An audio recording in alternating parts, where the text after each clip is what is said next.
two, and then we'll go. Sure. Alice.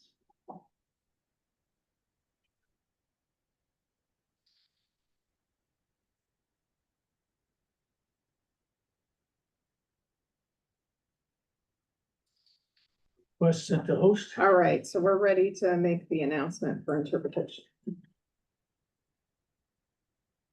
Okay. You want me to start? Okay. Ok, buenas tardes. El día de hoy, esta junta de CBOC Meeting es la junta del Comité de Vigilancia de Bonos de los Ciudadanos. Será en inglés. Si usted necesita servicios de interpretación, favor de hacer clic en la parte de abajo en donde dice hay un globo terráqueo. Ahí puede usted presionar para español y recibir servicios de traducción en español. Buenas tardes, gracias.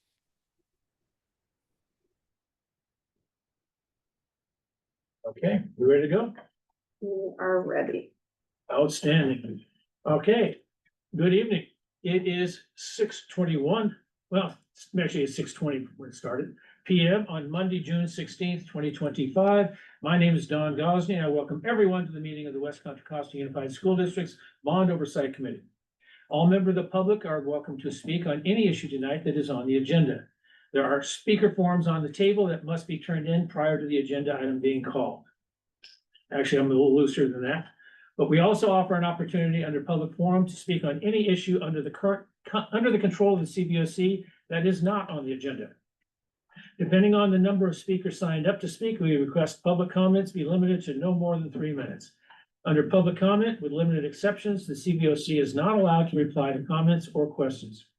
I want to give everyone a chance to speak, so if you have something to say, please raise your hand or get my attention. I will try to call on speakers in the order that they get my attention.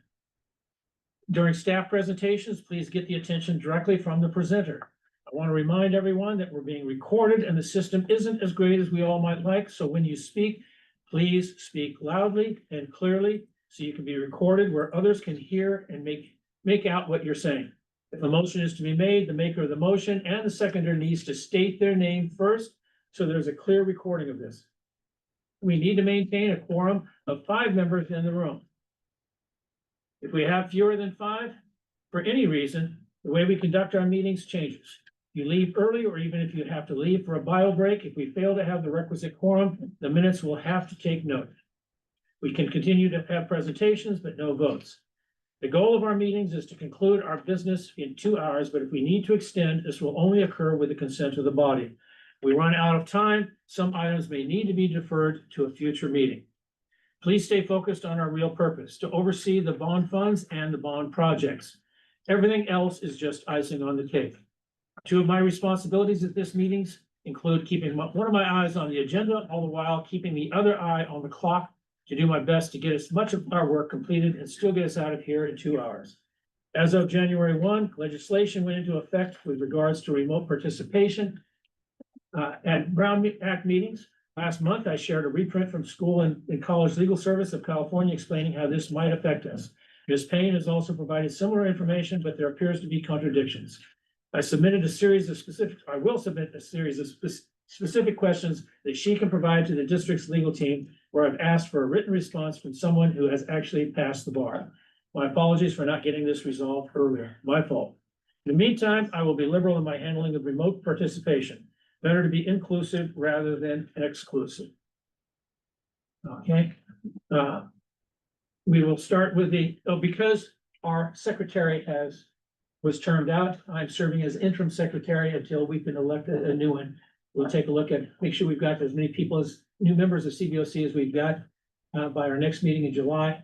Maybe perhaps we can have an election at that point. But in the meantime, I will have the roll call participants. I am here. Brendan Habenar-Doughton. Here. Giamal. Here. Andrew Butt called in, says he's got other business. Andrea Landon. Here. Tashiana Johnson. Present. Lynn Johnson. Is Lynn on chat? She is here. Yep, we just heard her. Sorry, you're nodding your head, but I said, what? You're not Lynn? All right, good to know. Thank you. And Bill Claus. Here. Okay. Looks like we've got 7 out of our 8, which we have a quorum. Okay. As far as the agenda goes, if everybody's had a chance to look at the agendas, are there any changes that anybody would like to make to it at this time? We're still flexible. Hearing none, then we will go with the agenda as presented.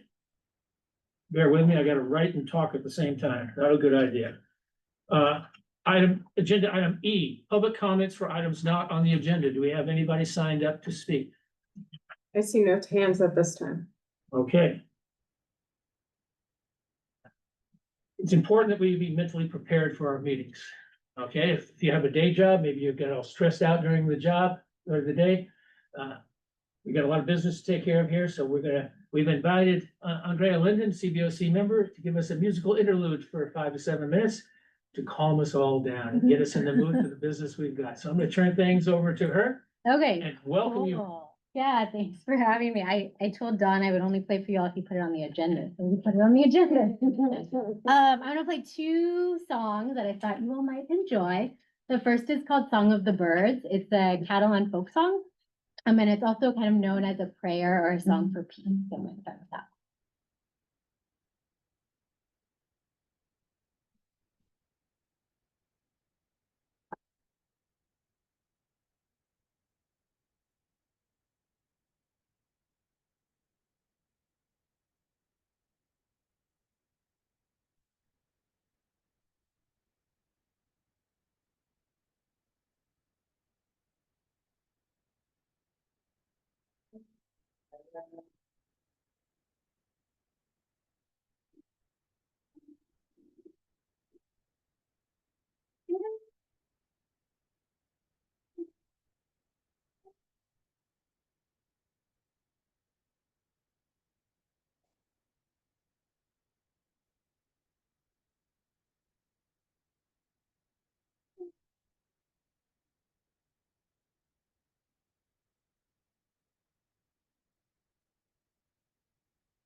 So to lighten the mood a bit, I'll found another song. I was looking through some music I thought would be good for tonight. So I found this one.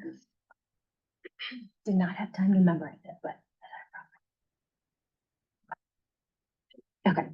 This is called Julio. It's by an American composer named Mark Summer. If you've heard of the Turtle Island String Quartet, he was the cellist in that. Enjoy it.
Thanks, Brendan, for bringing it up. Yeah. Say it. Thank you for listening. You actually had me put it on future agenda topics. Say, it makes me look good. Say, check that one off. And having you sit there, you couldn't see, but I'm looking, you took up 65% of the screen. Oh, okay, So, okay. method to my madness. Thank you very Okay, much. thanks for listening. I feel relaxed. Yeah, hopefully I help the mood. All right, before we actually get into the meat and potatoes of the meeting, I just also want to point out that we have Board President Leslie Reckler in attendance live with us tonight. Online, we also have Board Member Cynthia Hernandez and Board Member Jamila Smith Folds. We also have Songjia Cha, who has been looking over our financial reports for us. Okay, but we also have a potential new CBOC member. I'm gonna have you introduce yourself real quickly, and we don't want you to tell you too much about you, because you're gonna be, when you get on, you're gonna be saying the exact same thing, but. Sounds great. My name is Dulce Galicia. I work for Fierce Advocates. We work with parent leaders to advocate fiercely in the West Contra Costa education system. And in the past, I used to work for a nonprofit developer. And so have seen budgets, worked with budgets, and also help parents understand district budgets who have no idea of how to read them, both at their school level, but also at the district level. So really excited to be here with you all. That's Thank great. you for inviting me. Tashiana hit me up saying, we gotta have her. And so, and she provided contact information, so I got a hold of her, and of course, she, at the same time, she's saying, I wanna be on it. So, seems like a win-win situation for us there. And as I try to do with all potential new applicants, I call them up and I talk, I wanna make sure they know what they're getting themselves in for. And what we do, we talk for about an hour Yeah, on we this can at least. Well, you can't shut me up. Minimum. Yeah, you should have warned her. I did. But anyway, Really? all right. I look forward to, as soon as you get your application in, we can process it and get you interviewed and get you on there with your very own nameplate. Excellent. Yes, you know you're in when you got that. Yes, and all the cool people are here, so Yes, even better. all right. One of the things that there's a special arrangement, we've got our Director of Communications, Rochelle Forrest here. And we want to be able to talk about our needs for getting our message out, whether it's about getting new applicants, whether it's letting the public know about what the CBOC does, what's happening with our bond program, those kinds of things. But then she can also, aside from listening to us, she can tell us what she can do and what she has been doing. And but this will be a conversation, which is what I think the best thing that we can do at a meeting like this is be able to talk with each other, not to each other. So at first, I'm gonna just turn things over to Rochelle, and she can tell us about everything that she knows. Everything I know. Yes. Well, thank you so much for having me. I just want to say I'm really excited to be here. This was the best night. That treat was amazing. Thank you for setting the mood. That was so beautiful. Can you speak up a little bit? Hi, can you hear me okay? Okay, I'm sorry. No. So yes, I am really just excited to be here again. I'm Rachel Forrest, the Director of Communications for the district. I do have a little bit of a presentation for you, just a couple of slides to share with you, just to let you know some of the things that the communications department has supported with within the last maybe year in regards to supporting and filling vacancies for the CBOC. And so a little bit about our department. We are a small but mighty team. And so I do have my coordinator, Tasha Nesbitt, who I can barely see here, Mackenzie Martin, who is, thank you so much, Mackenzie Martin, who is our projects manager. Amber Dennis, she has been amazing, our communications assistant. She's our sub, she's getting ready to go to law school, so she's only gonna be with us for a couple more weeks, but she has really been great at helping us with our social media support. And then we have Olinda Diaz, who is our district receptionist. And so this is our small but mighty team. We do a lot of work to support the school sites and our departments. And so I just wanted to share a bit of that. I really do appreciate my team for their support. Thank you. So when I came in as the interim director of communications, and we were asked to support to recruit 5 committee members to the CBOC. And so with that, we just utilized all of the tools we had immediately in order to start to spread the awareness and really just up our communications within our district, and to try and see if we can also reach the broader community at large. And so with that, we really pushed social media, knowing, and also Parent Square, knowing that Parent Square, we would be able to reach our internal, our families, our staff, but we really leaned heavily on social media because we knew that we would be able to reach the broader community that way immediately.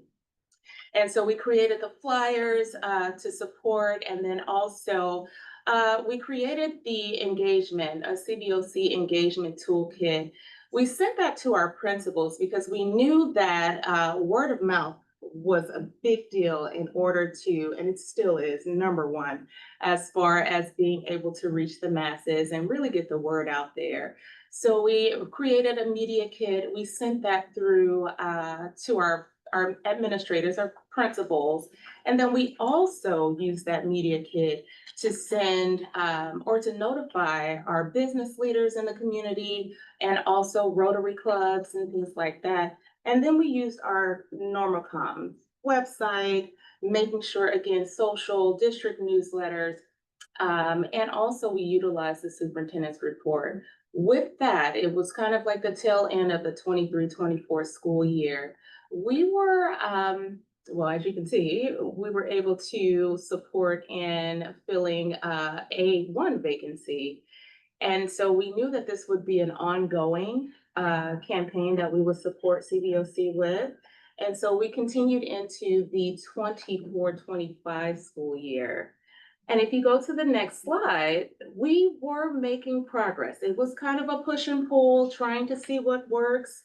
But then we ended up learning that there were 3 seats that were filled, and we were now helping to support with the extra 2 at-large community members. And so now we're into the 25-26 school year.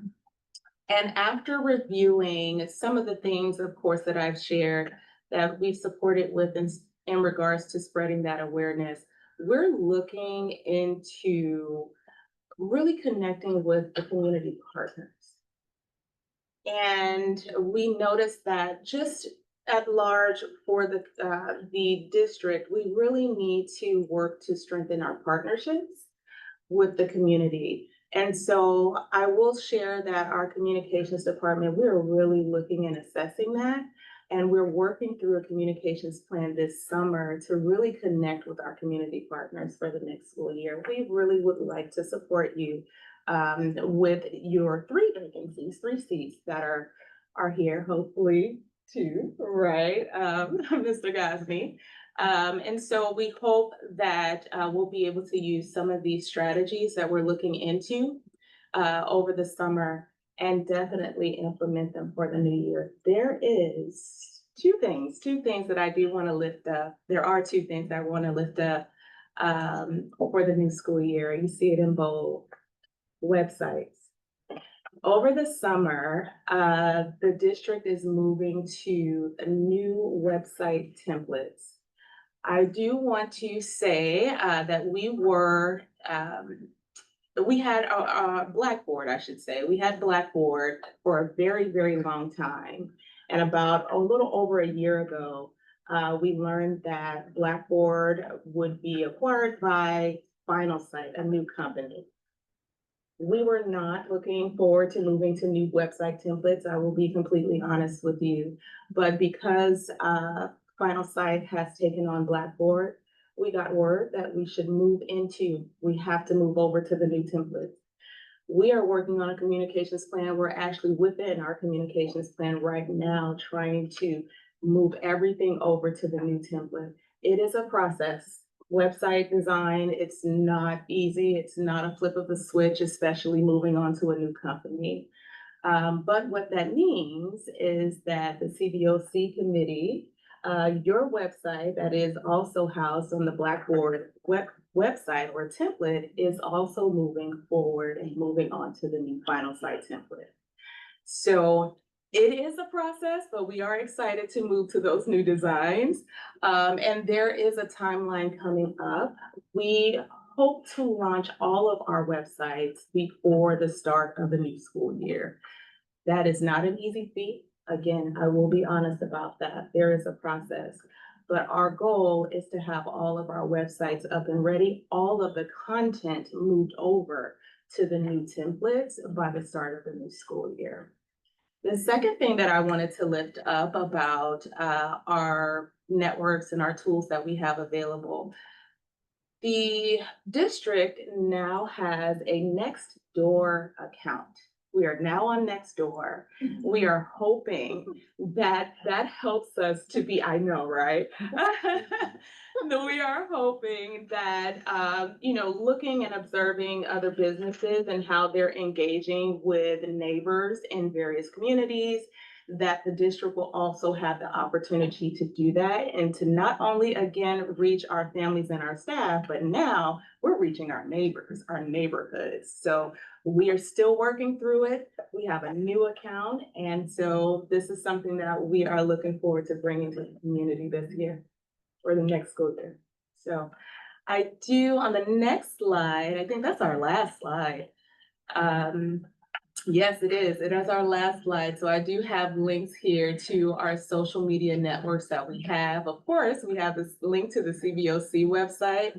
I want to highlight this QR code. We would love the feedback, and that's really what this meeting is about, right? Gathering the feedback from everyone as to what you would like and what you're interested in regards to the communications and the spreading of awareness about CBOC. This QR code also links to a communication survey. We have questions in that communication survey, really asking in regards to CBOC, how would you like to receive communication? What's working, what's not working? We want to be able to gather all of that data and really come up with an effective communication plan to help us support it. So again, this presentation, very brief, because I really wanted to be able to take some time to listen to the feedback that you all have available, write it down and be able to take it back to the team. So thank you so much for having me. And you might imagine I've got all kinds of things to say, questions and everything. I'm gonna hold my stuff off to the very end. I want to thank Ms. Forrest for her presentation and for being here. That's a big positive step. But does anybody have anything they want to hear? Jonathan? Well, Don and I had a conversation about a month ago, and he asked me to just kind of take a look at our webpage and our YouTube page and things like that, and I actually did collect some data from that. So I would like to kind of just communicate what we're seeing on the outside looking in. Even when I was applying for the CBOC, what I was finding on the CBOC, which is actually nothing. Like on YouTube, I'm gonna be honest, I'm gonna just start from the beginning. The reports that have been uploaded to our CBOC website, the last annual was in 2020. The last historical report was in 2017. It's excluding staff reports, school spending, and monthly bond spending. Our YouTube page, so there are two different CBOC YouTube kind of interactions. One of them is one that was created, I believe, years ago. So the last post on that one was about 10, 11 years ago. That is the one that pops up when you search CBOC, and that one is WCCUSD CBOC. And then if we go to the actual district YouTube page, then we go to videos and we can see our CBOC meetings that have been uploaded monthly. But when you put it in the highlight bar of the search bar, those don't pop up at all. Only the ones from 10, 11 years ago. So I'm not sure who has access to that page, but that one is overshadowing the new meetings that are being uploaded. So there's really just no exposure, no visibility. I don't really see, I mean, I'm on Facebook a lot out with my age group, and, and I don't see any announcements coming through from our district pages about the CBOC meeting. And I feel like it could be very helpful for the community to see, okay, this is what's happening with Siege. This is what's happening with all of our Kennedy and alumni. They're very involved in the rebuild and wanting to keep the legacy alive. They could find those updates there and they wouldn't have to communicate in different, spaces about it. But also there are conflicting meetings. So like town hall meetings, board meetings, things like that kind of overshadow CBOC meetings. Happened to me as well. I had to kind of pick which one I could attend that Monday. And those ones are announced before our CBOC meeting.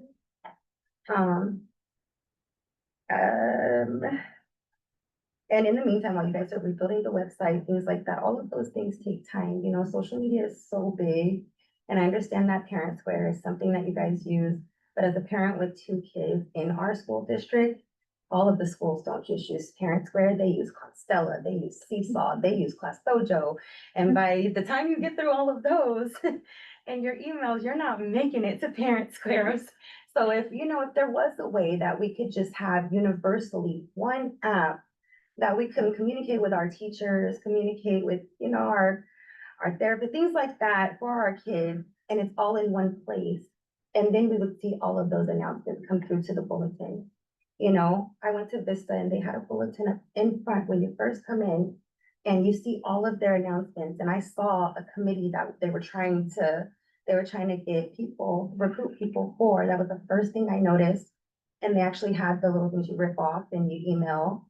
I thought that was great, I'm willing to go around and post those things at schools as well, but just those slight little changes, could really help, just not just with the CBOC, with all of our public committees and boards and things like that, even a little announcement during board meetings, like, you guys are all here to provide input and to help create change. And, these are upcoming like CBOC meetings or our parent committee meetings or, DLCAP, so many different meetings, it's a little bit of extra breath, but, I think it would be beneficial for what we're trying to do with the public. Any thoughts? No, just thank you for sharing that. Anybody else have something? I'll share. Okay. Or I have thank you for being here, Ms. Forrest. I wanted to just highlight and lift up what you talked about is focusing on community groups. And, I think they really provide a lot of the organizing muscle in our community, and especially just a shout out to Fierce Advocates. They're huge. They have this program, I think it's called the Community Educational Leadership Institute, and it is amazing. I mean, I was blown away when I learned about it just maybe 6 or 8 months ago. Training community members how to serve on boards, commissions, and how to be effective advocates for a variety of issues. So, I'm sure there's more of those types of organizations, but just thinking about having some relationship with those core cohorts. I don't know how many go through this, how many are produced each year, right? But, that would be amazing to give folks a real tangible opportunity to move from the training ground to service. So I think that could be very effective in putting, there's lots of ideas and we only have so much capacity and time, right? So that would be one of the top, in my opinion, of places to focus. I think that's my main comment. I think we can do a lot on the website to make it streamlined and more accessible. I think for me, it's all about making all of our content as accessible as possible. And so I think the first time like Fierce Advocates reached out was they asked if the meetings were translated to Spanish, right? And so we started working on that. And just thinking about how we make this space more accessible to more people. What do you think, Ms. Forrest? Okay, Anybody else have these? Please. Comment, Okay. yeah, who's a member of the community, don't yet sit on this committee. Just wanted to share appreciation, Ms. Forrest, with you and your team.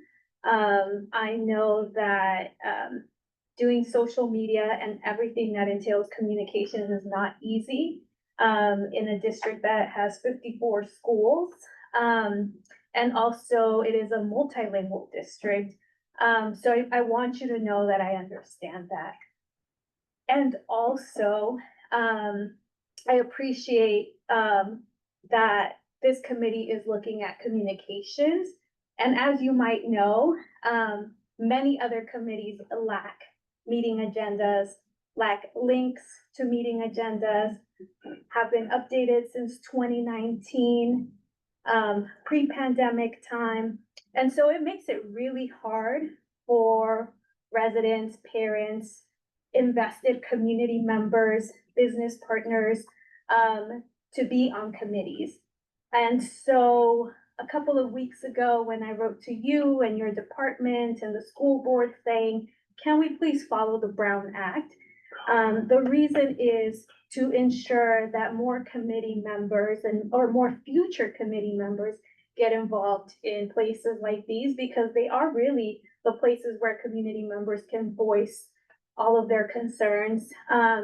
It's kind of, I've been reflecting a lot on what makes it so hard for our district to put information publicly. And in our current state in our country, seeing how access to information is or isn't provided, I would really love to see our district say we are truly transparent. And the Bond Oversight Committee has the best website, and the other district committees have all of their links and their meeting notes. And so I have aspirations, and I hope you know that we're willing to work with you on this. Lynn has her hand up. You beat me to the punch. I was gonna specifically ask her. Go ahead, Lynn, please. Good evening, everyone, and I do apologize that I am not there in person. I am actually working and took my lunch time to make sure that I could be a part of the meeting. But I just wanted to add in saying that the voices that I just heard, I didn't see the names, but it feels very refreshing to hear that. Communication is something that is very important to me, and I think that it is imperative to our community, to our parents. I am a parent, to children, and as well as graduate alumni children of the West Contra Costa Unified School District. And it has been a consistent concern of mine that I spoke with Brendan about when he was chair, and then also Don, in just understanding my role as a committee member, because I don't want to just be on the committee. I want to bring value to what we are doing. And I think a part of that is understanding the communication. I think that even in my own research, I heard someone saying how kind of tedious it is in trying to to research the information and find the past meetings and stuff. And that has really been a challenge, quite the challenge for me as well, because I want to make sure that I am well equipped. And I think that what Brendan proposed in training community members how to be committee members, how to be board members, how to kind of know what's going on, understand what our district is doing. I think that West Contra Costa Unified School District is an amazing district with a lot of untapped potential. And but it begins with clear and transparent communication. And so I just wanted to add that into the conversation. I'm excited about what we're getting ready to do regarding the communication, and absolutely willing to lend my support wherever I can, however I can, because I think that so many more parents, so much more of the public would be willing to not only acclimate, but participate and become active in what we're doing if they had a better understanding of exactly what it was that we need from them, how they could support us, and how we could move forward in the progress of the West Contra Costa Unified School District, as well as the CBOC. I digress. Thank you very much, Lynn. Just so you know, Lynn, when this meeting is over with, I'm gonna send you a text and an email, because you and I need to talk. Okay, so make sure you actually look at those and reply back to me, okay? Just give me a heads up. I won't Absolutely. shake up your job to, okay. Email's gonna be better than text, but Then that makes it easier for me. Cut my work in half. Okay, Bill, you have anything? No. Andrea? Yeah? I'm not. Okay, then it comes down to me. And I again, appreciate this having a discussion, because that's where we actually get work done. Presentations are nice, but you don't have a back and forth on that. And I see two areas that we have here. One is membership, and the other is getting the word out to the public about what we're doing. Okay, so I'm gonna talk about the membership first. Okay. If Dulcie actually submits the application, we're one step closer. I've got another person that I'm talking with, and if she sends me the application, promises are not worth anything. If I see it in front of me, then we got something going for us. We can work with that. But for the first time in a long time, we may actually have a full complement. Oh, even with those other two, then we're still short one. Okay, so we need more, but we also need to get the interest of the community so that they might want to join, because we all get turned out. Or we decide, hey, I've had enough of this, I'm out of here. Yeah, for whatever reason, we need to have be able to have a list of people that might want to join. But even if they don't want to join, they might want to participate, whether it's in person here, whether it's on Zoom. We need to get more interest from the public about this. So we need to be able to get the word out. Things that I have been doing for a very long time. We've got 5 cities in West Contra Costa County. I would attend their city council meetings under public forum, get up there and sing the praises of the bond oversight committee. Okay, we've got 8 unincorporated areas overseen by 2 county supervisors. I will reach out to both of them. One of them is a brand new supervisor, so I'll reach out to her. The other is John Joy, who's been here for just about 500,000 years. So I knew him since he was a little boy, so I can reach out to him about talking to those 8 unincorporated areas as well. We've also got quite a number of social media sites, whether they're Facebook sites or they're next door sites. We've got 2 patch newspapers, one for Hercules and Panola combined, the other's for El Cerrito. And just so you know, if the community's population is more than 100,000, you can't have a patch. Okay, that's their rules. So that means Richmond is out. But why San Pablo doesn't have one? Got me. But that's up to somebody else to come up with that. We've got 4 online newspapers here in Richmond. Okay, I own one of them, but there are a lot of ways we can get the message out. Prepare articles with lots of graphics. People love pictures. I used to lecture at the UC Berkeley Graduate School of Journalism, and I can tell you for certain that the United States people learn more from the captions underneath the photograph than they do from reading the article. It's the graphic that grabs their attention. A general rule of thumb, you never have a double page spread without a graphic on there, because I guarantee you people are just going to flip it over. You'd have the cure for cancer, the solution to the problems in the Middle East, and fixing my house up, all included in there, but nobody's going to read it without a graphic on there. Then all of a sudden they look at the picture and all of a sudden they notice the headline. Hey, this sounds interesting. But there are ways that we can do this to get the word out to the public on these messages about our CBOC. I used to be invited to give reports to the Richmond Neighborhood Coordinating Council, to various Richmond neighborhood councils, to the Kiwanis, the Rotary. They would invite me to appear and just tell them, because for whatever reason, they look at me as a go-to guy, because they cannot seem to be able to communicate with their local principal, with the board members, with the superintendent, with anybody. They'll send out a message, they just don't get a response. Yeah, for whatever reason. Now, I'm sorry, one of the benefits of being the really old guy in the room, I've got historical history. When I talk about the board, I'm not talking about this board, it's a collective board over the past 57 years that I've been with the district. Okay, with the communications directors, I lost count of how many communications directors I've dealt with. And even people are taking Ellen and Melissa's position here. I said, but I don't believe in pointing my finger at anybody saying it's your fault that we didn't do something. It's non-productive. Okay, we see a problem. What is it gonna take to fix the problem? Let's move forward on these kinds of things. So whatever problems we've had with the communications department, with the superintendents or something like that, doesn't do any good to, if you can learn from mistakes, but pointing the finger is not productive. I don't like to do that at all.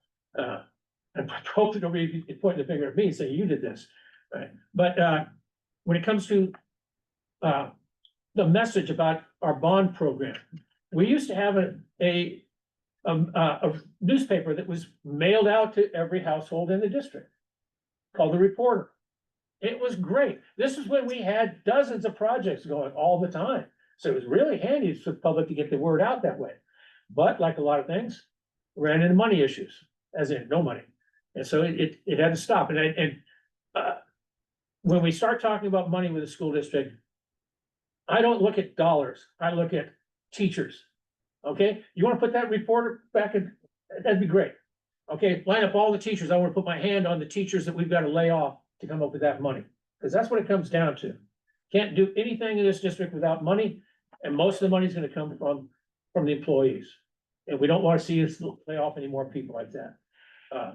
But that being able to get the word out to a community. Right now, we've got 3 major projects going on. Well, 3.5. Lake Elementary School is winding down, but you've got Stige, you've got Kennedy High School, and you've got Richmond High School. We need to be able to send periodic reports out about what is happening there, because people want to know. I know they do, because they're bombarding me with emails, phone calls, texts. You know, tell me what's happening, especially me being a Kennedy alum. We have a class of 72 Facebook site, and they're always want to know. Yeah, tell me what's going on. They don't have to do the research, because they know that I'm going to provide them with information as much as possible. But we got to try to figure out what can we do to get that word out to the public. All right. You've got 268,000 registered voters in West Contra Costa Canada. You've got about 550,000 people.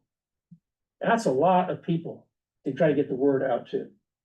And so relying upon our principles, relying upon what you call parent square or whatever it is, these are dealing with the parents and the students, the existing students right now, which is a drop in the bucket. You've got what, 26,000 students, and if they got 2 parents each, okay, now we're talking about 70,000 people. All right, well, now you've got another 450,000 people that we're not reaching out to. We've got to be able to find a better way to be able to reach out to the public on these things. Couple of things that Tashi brought up: conflicting meetings. That has been a recurring problem for us for every week. You weren't able to make our last meeting because you had a conflicting meeting. Yeah. Tashi wasn't able to come because she had to make that choice. Yeah, I would have loved to be there. We had to send our translator there to help out. Back when they were discussing setting up district elections, you had to have 5 public meetings. Well, 3 of them were on the same night. Well, the school board members themselves were supposed to be at all 3 of them. The media was supposed to be at all 3 of them. The public was supposed to be at all 3 of them. You think they're all 3 identical? I know they weren't. But why we schedule meetings to conflict against each other? That does not foment trust with the community, with the school district. So, I mean, we know this is not your doing, and we got ourselves a brand new superintendent that I will be meeting with very shortly after she starts at work. I'll be sharing these kinds of thoughts with her, just as I've done with the past 3 or 4 superintendents. Okay, on our website. Okay, it's unfortunate that we have to redo it, but it is what it is. Okay, we don't have any say in that. I helped create our original website, and that was 15 years ago. And we talked about how Blackboard, this is changing ownership, and we have to go with these people. Well, the people that helped us set up our original website, it was SGI, the construction management for this bond program. And it's kind of funny. I mean, it had nothing to do with the school district. It was a separate website. But when we kicked them out, guess what they did? They took their bat and the ball and went home. Yeah, see, you want your website? Write us a check for a couple of million. So we lost that. We lost everything in our website. But we've got a lot of information on the website. We'll be talking about the website a little bit later to modernize it as much as possible, the content of it. And I'll be asking for volunteers to be going through the agendas, the minutes, the annual reports, because there's certain things we need to look for. We have an awful lot of minutes, for instance, that are still draft. And I say an awful lot, we're talking dozens and dozens and dozens. Okay, they need to be final versions. What's it going to take? But we first have to identify where the problem is. That we don't want to have one person say, I'm gonna take care of the whole website. Ain't gonna happen like that. So each person will be just volunteer to do a minor bit of it. And I'll coordinate that kind of stuff. On the social media aspect. I've said this many, many times, again, many communications directors, we cannot rely upon the district's social media as being the universe. Because guess what? I mean, I like to think I'm in tune with a lot of things. I don't get up every morning and look at the district's website or the city of Richmond's website. What page did they add today? Okay, it's not gonna happen. We have to be able to take advantage of the other social media sites. As we mentioned earlier, you got quite a number of Facebook sites, next door sites. There's no one solution. There's a lot of solutions on there. Take advantage of them all. I didn't even know 57 years with this district. Okay, it was only about 1 or 2 years ago that I found out that we had a Facebook site. Why? Why was I so uninformed? Okay, that should be a question that keep you up at night. Why, if you got a person that is paying attention to all these kinds of things, didn't have a clue what was going on. So we need to be able to figure out, how can we get that word out? It was also mentioned, we need to get the word out at the board meetings, that we've got to meet these various meetings. Well, once a month, the board provides the CBOC an opportunity for a 5-minute standing report. And every time that I get up there, since I've been chair, I've been going back there doing this, I announce and invite everybody, invite the whole world to please join us. I put down the date, the time, the location on there. That's one way, but I've also heard our superintendent mention it in the superintendent's report about the CBOC meetings. So I mean, it is happening, but if you're not hearing it, it begs the question, what can we do to make it just jump right out so that everybody hears it and says, damn, I gotta be at that meeting. Okay, but and I appreciate the links on there. I will actually use that QR code, and I like taking surveys. Biggest mistake people can make in those surveys is, well, you've asked, hit all the buttons, but now what do you think? It's, whoa, I need more room. Okay, but just complaining is not gonna do the job. Trying to come up with solutions to the problems is what we need. But I do appreciate the fact that we've had you here to tell us about what you can do and be able to listen to what things that we feel that we need on there. Because we need to work together as a partnership. This is not an us or them situation at all. That never works.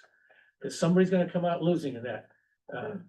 We've got a multi-legged stool. Okay, you've got the bond oversight, you've got the district staff, you've got, in the facilities department, you've got district staff like Ms. Forrest there. You knock out one of those legs, that stool's gonna come tumbling down. Okay, and so we gotta work together. I said, I've been in organized labor, building trades. This is my 55th year.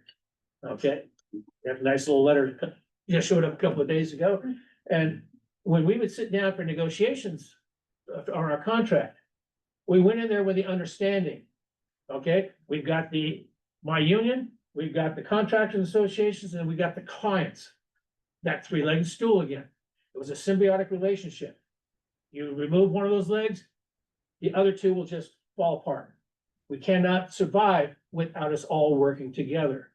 And that's what we need here. That's why I'm very proud that Melissa and Ellen, they work very closely with me, for instance. I'm sure they've worked with other CBOC chairs as well. But again, we're not enemies here. We're trying to find out the best way to accomplish our individual goals. Same thing with all of us in here. What can we do with each other to accomplish our goals? We don't have to go to war with each other. That doesn't have to be arguments with each other. But the benefit of having a group like this, we're all looking at things through a different set of eyes. Right? I mean,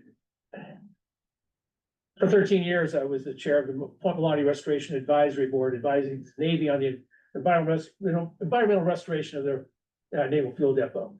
Well, all I know about plants, you've got green plants, you got brown plants, and mostly at my house, they're brown plants. But we had people on there that knew all 268,000 native species of plants that were there. I never would have known that, but between what I knew and what they knew, we became very productive. Okay, those weren't the only two types of people. We had nothing but productive people that worked closely together with each other. And it benefited the community as a whole. That's what we're here for, because we are the representatives of the community. Okay, got Miss Reckler, for instance, she was elected there. We were all appointed, but we're all serving the same purpose, representing the public. Which also means we need to be able to get our names, our contact information out to the public as much as possible. So it doesn't do any good to have Bill here on the committee if nobody knows he's on the committee. Even in his own neighborhood, he's got next door neighbor says, I didn't know you were on there. I got something to say about this. Okay, so if at all, as much as possible, and this is something we'll discuss at a later time, we need to be able to provide contact information, email addresses at the very least, phone numbers if you're willing to share them. I understand why people would not. But so that people can call you, because I guarantee you, I get a lot of phone calls from people and emails, because they have no other, in their minds, they have no other way of communicating their problems. But if we want to best represent our community, we need to be able to reach out to our community. That's also one of the reasons I try to attend as many of these city council meetings. Speaking about conflicting meetings, 5 cities in West Contra Costa County, and 4 of them meet at the same time. And hard, I gotta blow off somebody to be able to attend another meeting. Okay? Who's gonna benefit from me being there and benefit from me not being there? So anyway, I'm gonna wind this down. I appreciate everything that we've had here. Do you have any more comments you want to add or suggestions, answers? No answers yet. We're still in the process again of planning for the new year. I would just encourage everyone to send us an email. The communications department, we do a lot, but we're still there. Send us an email if you have anything that you want to share that maybe we didn't discuss tonight. We welcome all ideas for sure. I appreciate that. And so if we have Board President Reckler here, do you have any thoughts on this? I can't speak. We have 3 members. We now have 2. We have 2. We have trustee Smith Folds is still on with us online, And me. and yourself, yes, that's correct. So thank you very much. You've done an amazing job. I can't believe the amount of stuff your department puts out. It's truly amazing. Really. Really. It's a different seat when you're in this chair, Absolutely. looking at what they're doing versus when you're out there. So they're pumping out amazing amount of work. So thank you very much. I think all of these suggestions are good. And there's another group that I've been trying to find. I'm sorry, I can't find it now, but I will send it to you. There's a local business group that deals with shipping and trades and the ports, and they seem to have a architect type of piece to this, or building, or people who deal with like construction or something like that, and I've been trying to look for who they are. I'll send you the name. I think they might be an interesting group to outreach to. They may have people that understand large building projects and accounting, finance, like in the big public works. And they're Richmond based, but I just can't find them at this moment. So that's what I would add. I hit up the El Cerrito Chamber every so often and pop in. Also, a note, the Richmond Rotary is looking for speakers right now. So maybe you want to contact them and see if you want to give a presentation at one of their lunches, one of you guys, about what you're up to. They just put out a call just within the last couple of days, looking for speakers, so that might be a good thing. And I think that's it. I think that's all I have. So I will reach out to the Rotary, because I was just there, yes, last month. on a different issue. But I'll speak to anybody that's willing to sit down and listen. Of course, I position myself by the door so they can't escape. Do you have something else? We're talking about solutions now. I got a couple. Good. I also want to recognize just like how tedious tech is as well. And like, I appreciate you. I understand that it pulls like a lot of resources from our board as well. So I appreciate you as well, all of our board members. But I do have some solutions, some ideas that might be intriguing to you guys. In regards to recruitment, I think like we're doing really good with word of mouth right now. I know like Dawn's brought in people, we brought in people just with word of mouth, you know, and then we direct them to the website and then it kind of just goes from there. Got a few more people coming too. But I want to echo Dawn, we can't really effectively do our part if our district isn't doing their part as well. You know, it's like a 50-50 thing. And since I've been sitting on the CBOC, the number one thing that has been pushed collaboratively with the board is the annual report.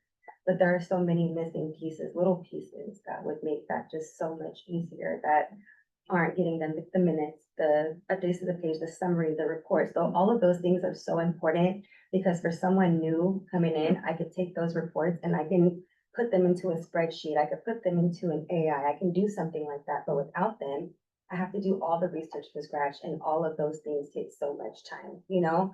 And again, it's been reiterated, we are volunteers, you know, and it is taking a lot of manpower. Our numbers are really low. So that means it's like 5 times the manpower for each person, you know? But number 1 is, number 2 is just, what if we did, I see a lot of videos on Facebook coming from our district of just updates, you know, like quick little snapshots. There was this event, that event. What if there was like a 15-minute video, 5 to 15-minute video from our committees and our boards? The chair of each committee or board kind of just gives a big update about what's going on, what's new, what's popping. They can send it over to communications and they make it all beautiful and it gets posted to the district page, you know? So then, yes, we are getting exposure and they are getting the updates directly from the chairs. The chairs can record their videos however they want and send them to you guys, you know? So then it would take some work away from you guys too, you know? They know when the videos are due every month. And I feel like that would be nice. People look at videos. We watch videos more than we read, you know, in this era. So having a video that pops out with, okay, this is our CBOC, Don Gagnon, amazing. Let's get a report from him real quick, you know? So did you use my name and the word brief in the same sentence? Well, it has to be briefed on. You don't get the whole 15 minutes, sunshine. I want to renegotiate. Okay, but also the partnership, I want to echo the partnership with the Fierce Advocates. I heard you say that you guys wanted to reach out and create more partnerships, you know? I think I actually just attended a Fierce Advocates cohort. I graduated about a week ago. And it was one of the most exhilarating experiences that I've ever, you know, in my whole advocacy journey. It was amazing. We had city officials coming and talking to us. They were teaching us their budgeting system. They were literally just going over so much information with us. And I feel like it would be helpful for someone from the CBOC to come and speak at one of those meetings, someone from the board. We didn't have anybody from the district actually come and speak. And that would have been amazing to understand the school budgets, the bonds and how they work. I don't think people understand that. I didn't understand that construction was coming from bonds versus school money, teacher money, things of that sort. It would be very helpful for people to become educated on that. Because otherwise people are going to speculate and they're going to make assumptions about where all the money is going and where, you know, so it would be very helpful to kind of just have a layman term layout, you know, for all of us public people. Yes, absolutely. But I loved it and it was amazing, you know, so I echo all of that.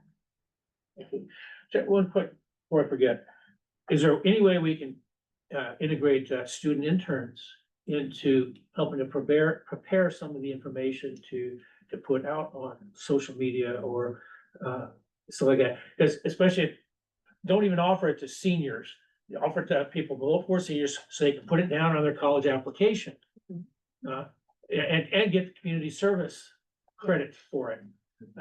But it helps to indoctrinate young people into how the school district actually works. I mean, like right now, I mentioned, for instance, we've got, I'm gonna say 1,500 to 2,000 documents on our website to go over, looking for very specific things, not hard work, but time-consuming work. And I guarantee when I get ready to talk about this, all of a sudden, that whole table is gonna disappear out the door. If we get the volunteers from students to be going through minutes, for instance, to see, are you seeing the word draft, or are you seeing the word final on there? I mean, it saves us a lot of time and effort. It's work that has to be done. So it's just something to consider. That is definitely something to consider. I think we have a department, college and career department, who supports with internships and, you know, getting students involved in internships. If we can take that back and communicate with them and see. Yeah. Can I mention something? Sure. Thank you for bringing up students, because I think that's another leg of the stool, or even maybe the seat that connects everybody. I think even beyond internships and the formality of an internship, making sure teachers and principals know that there's opportunities to create relevant content that students will probably get excited about, and then other students might follow, right? First, a backstage look at your school getting rebuilt. I mean, that's pretty cool, right? So, and that's a multi-year process, right? So I think there could be many students involved in content creation. There's gotta be classes out there and curriculum focused on various types of content development, social media, marketing, advertising. I think there's a lot of great stuff that I think just connecting the dots and allow the teachers the awareness to be able to kind of jump up with their capacity and connect the dots, right? So looking for opportunities not to create new things, but just to make sure everybody's aware that there's some value to take advantage of if we all are aware and know what's happening. So We used to have dedicated seats on the CBOC for a student representative, just like we have on the board. And sounded great. When you're suggesting it, but implementing it was a bit of a problem. First off, they would only allow seniors on there. They would put it out to the 12 people on the leadership committee for the school, give them the opportunity to be on there instead of the 26,000. Well, we don't want the little kids, but that, and then, but the problem was they put out that opportunity for them the first or second week of October. Get the application in, maybe December would be their first meeting, and then by May, they're gone because they're graduating. Okay, and over the 7 years that we had that in our bond policy, actually, we only had 2 volunteers serving a total of 11 months. 11 months, because they also signed a contract. I will volunteer to serve for 2 years. And obviously, if they're a senior, they're not going to come back from college every Monday night to serve on the committee. But also, you would see them sitting there just doing their homework. Really not paying attention. And back then, our meetings would last till 9:30 or 10 o'clock, but they'd be gone by 9 o'clock. Right? They were checking off that box on the college application. I served on another committee. So I mean, it sounded great, but it really was not effective. It did not get the message out to any of these kids, because with most of these kids, for instance, their universe is the school that they're in right now. They're not looking at all of West County, and they don't understand basic things like property taxes. Yeah, that might be considered child abuse if you throw a tax bill in front of them. But it's kind of thing, if they're gonna teach them American government in high school, they can teach them about how American government actually works. You know, the difference between a parcel tax and a bond, for instance. People don't know this. Most voters don't have a clue. I know that because they call me all the time. Why can't you do this? Well, legally not allowed. But it's, again, an opportunity. Whether they help you out to get the word out, if they attending our meetings. And again, when we have site visits, it'd be nice to be able for them to go out there and see what the construction, see what the schools look like before the ribbon cutting, those kinds of things. So, yes. One final, hopefully simple suggestion. I imagine for community partners, and I'm sure already working with the community engagement office, but specifically in the community schools, what really helped for me was getting an email specifically addressed to me from Lewis. And I think being able to find the people in the community partners who would be very relevant to and addressing it specifically to them. And explaining, I think he said something about why it was relevant to the work that I do at East Bay Center, and it really helped. So just, finding that name. Well, I'm glad he reached out to you. Yeah. Just Valuable addition. Yes, Tasha. to add for, I'm being Don's secretary today, he said that previously the chair used to be able to edit the CBOC page. Is that something that got taken out for a reason, or can Yes. it be re-implemented for the chair to update the page? You mean the webpage? Yes, eventually when we move over to the platform, the new platform in total, we'll have some editing opportunities. It's just during this process, Blackboard is shutting down. So one of the unfortunate things is that there's a limit to being able to log in. So we've had to basically have one login for the site in order to edit it. So yes, eventually, but because Blackboard is changing up, they have reduced the login abilities. Okay. So that's it. It was Yeah, what she's referring to, that we used to have an agreement with the superintendent to allow the CBOC chair, one person only, to be able to access the inner workings of the website to make the appropriate changes. Because surprise, surprise, we didn't have enough staff people to get it done. I hear you. Yeah, but then when the board policy changed, it was specifically revoked. But that was one of the reasons. So, okay, yes. A quick question, I'm hoping. And to get to solutions, sometimes you need questions to figure out what you don't know. So Sealy prepares, and at some point I'd love to do a presentation, prepares leaders to serve on boards and commissions, and not just at the district level, but also at the county level. And at the county level, the access to information is a little better. And we can see who's on which board, who serves on what committee, where there are vacancies. At the district level, we are not able to do that. And so I wonder, Ms. Forrest, what makes that difficult to include that a roster or vacancies in each website or particular website for each committee, commission, or advisory board? What makes it difficult? I think it's easy to do once we have the information. I think it goes back to what Mr. Gosling was talking about. It is time consuming. So it's being able to gather the information and then taking the time to be able to put it in the proper place and make it visible. So it is something that we are working on. We're moving on to our new websites. We want to make it more user-friendly. That is our goal since we have this opportunity.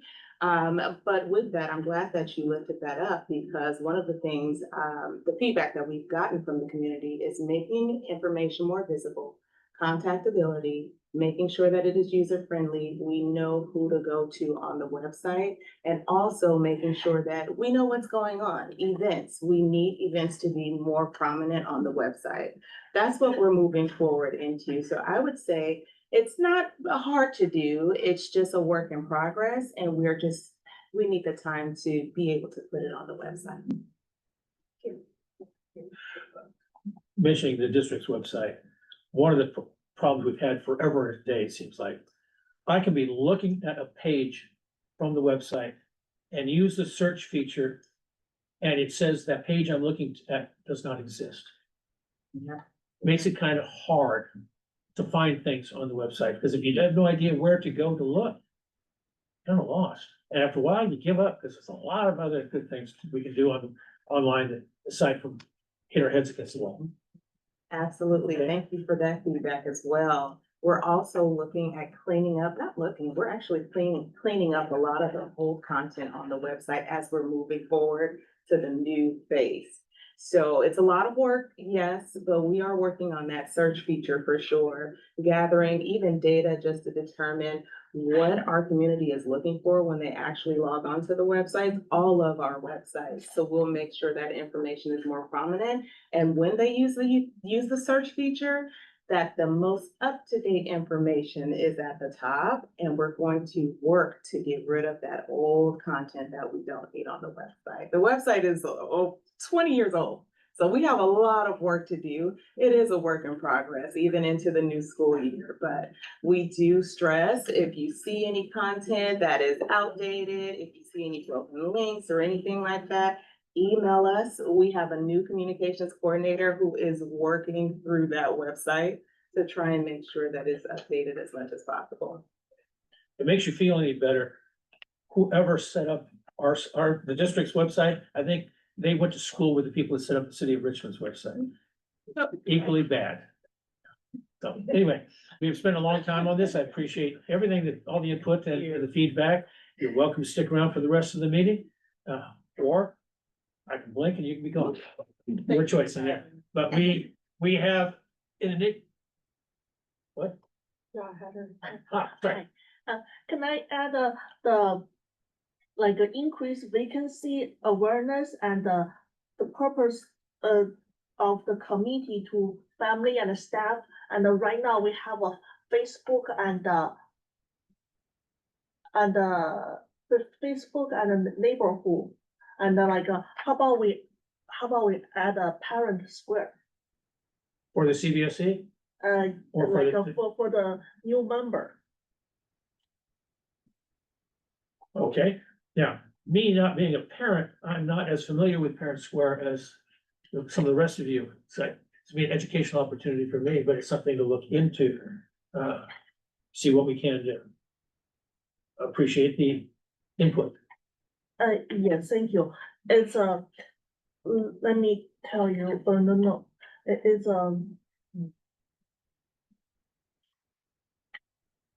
yes, it's social media sites and include Facebook and the Nextdoor. And how about we include, I suggest to include one more, which is Parent Square. And they have my two kids in elementary school are using this. And increase vacancy awareness and the purpose of committee to family and staff. Great ideas. There is no one solution. There's a lot of solutions to our problems. We just need to be able to incorporate them all together. Last chance. Okay, it is 7:35. Typically, we've got about 45 minutes left to cover about 4,000 items left on the agenda. Not a problem at all. Some of these took me longer to type it out than it will actually take us to actually deal with it. But why don't we turn things over to Ellen? Tell us all about our great projects. Excellent. All right. I know this is the part that you guys always look forward to. All right. I do. Project status update, one more month in the books. And I don't know if anybody's more excited about it being summer than me. Mildly terrified, but super excited. We've got a lot of things going on. All right, so here we go. Project status update. It's on your screen. Always Yes. feel your excitement. About the construction, I'm serious. It consumes my world. Anyways, we have our standard chart here of Stage, Kennedy, and Richmond. All three projects are really kind of on the same path. We're working on demolition and utility work. We are in the design for the first phase, and for the high schools, the second phase is in the early stages of design as well, where the first phase is finishing up and getting submitted to DSA, or the Division of State Architect. For Lake, we're under construction and rolling to get ready to open the kindergarten wing in time for school. And that's our big push right now, with the multi-purpose room coming along afterwards, along with the playground. Pinole Valley, we are waiting for the Division of State Architect to approve our plans. And at Shannon, we are headlong into construction and using the dry weather to keep it moving along. So without further ado, we have Lake rebuild. Last month, the casework was sitting in the middle of the room, and voila, now it is installed. We've also got our tackable boards going up, and that we still have sliding whiteboards to be installed in front of this. We're still putting on the trim for our electrical and plumbing. But things are moving along. The big push right now is to finish the floor, because while the floor is going in, no one else can be in there. So that's our next big thing for the kindergarten classrooms. On the exterior of the kindergarten building, the sidewalks have now been poured on either side of the walkways of the building. The exterior signage is installed. The door hardware is now installed. So we've made some progress there. At the multipurpose room, last month we had the canopy framed in and all the structure in place, but none of the finished work. So the scaffolding went up so that we can install the stucco on the bottom side of the canopy. So that's what's going on there. Inside the cafeteria space, before we were still framing the stage. Now the sheetrock drywall has been installed and it's been taped, and the level 5 finish is going on. So a lot of that work is happening, along with putting in the HVAC ducts and other parts of the mechanical and electrical systems going in place. In the kitchen, we didn't show kitchen picture last month, but we have the kitchen moving along as well. Again, a lot of the equipment components going into place. So you'll see that we have quite a bit of duct work going on. Our plumbing and electrical is all getting trimmed out and ready to go to receive the equipment. Before you go on, first I want to thank Ellen for hosting us on a site visit that we had since our last meeting. It was educational. Saw a lot of things, and I guarantee you what we saw is not what you're seeing here. That place was it looked like a construction site. And I learned very firsthand, watch where you're stepping, because whatever it was a big gob of goop that was hell to get off of my shoes. Yeah, that was joint compound. You have got to watch out. So if you're in a farm, you've got to watch out for droppings from the various animals. If you're on a construction site that's currently doing plaster work, you got to watch out for the joint compound. Well, at least you're not telling me that came from an animal. Nope, sure didn't. But it might have not been any more fun to get off your shoe. At least it didn't stink. This is true. Anyways, yes, well, the thing is, I came at the end of the day and everything was tucked away underneath the hood. They were cleaning this space up because, again, we're trying to get ready for some flooring. So they got to get everything off the floor. But yes, there's quite a few people out there, a lot of work being done, a lot of materials being stored. So it's hectic, but it's all good. At Shannon, we also have our cafeteria, and you can see here that the exterior color stucco is up. And so you can start getting a feel of what the cafeteria is going to look like once it's complete. We still do have an outside shade structure that will be installed on this side of the building, and that's why you see this reveal and a little outcropping here. It will overlap with what we're doing with the outside shade structure. These will be our roll-up doors. The cowl wall is going in, so that's our semi-translucent clear story that allows a lot of good diffuse natural light into the space without causing a lot of heat and glare.